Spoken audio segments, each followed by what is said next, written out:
California can keep its new congressional map. The United States Supreme Court has cleared the way for the state to remap its districts under Prop 50 to favor Democrats in upcoming elections.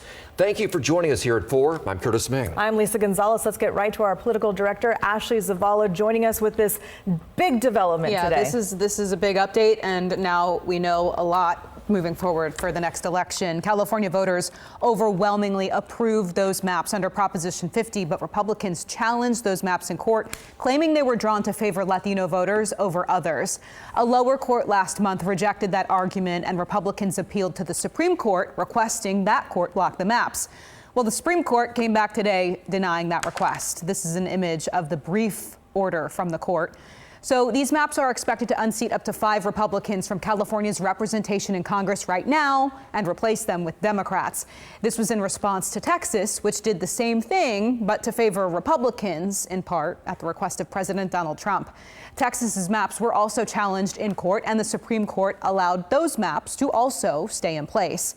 Governor Gavin Newsom was essentially the face of California's new maps. He said in a statement, quote, Donald Trump said he was entitled to 5 more congressional seats in Texas.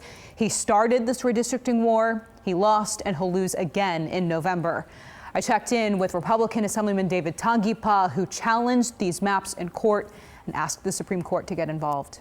Really what we're looking at is they denied the emergency injunction, and they are sending us back to go through the normal channels, and we understand that. I just want to make sure that I'm thanking the Supreme Court for weighing in as fast as they did, at least, because that provides clarity. That provides clarity for people who want to run for Congress and for the congressional members that are deciding which seats that they want to get into. So while I wish they would have really weighed in on the emergency injunction, I completely understand that they are sending us back to the district courts, go through the normal channels. They have a lot of redistricting cases that they are going to weigh in on soon.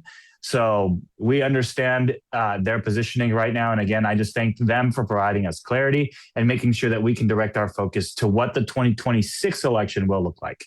I will make sure that we fight all the way and exhaust every single option, because you never know unless you try. I also checked in with the California Republican Party. Mike Colombo, the attorney for both Tanguipa and the CAGOP in this case, called the court's move here, quote, incorrect and dangerous. Okay, so what's next in all of this? Yeah, so to be clear, even though Tanguipa said they're going to exhaust every resource to fight this, he did tell me Republicans will prepare for the 2026 elections under California's new Prop 50 maps. Now, Republicans are going to heavily push for voter ID requirements at the state and national level as well. And as far as those congressional districts go moving forward, the Supreme Court does have a big case in front of it out of Louisiana when it comes to the Voting Rights Act, which some expect could upend how districts are drawn across the country and really shake things up. Maybe not for 2026, but potentially 2028. So again, that's what everyone is watching now. All right. Thank you very much.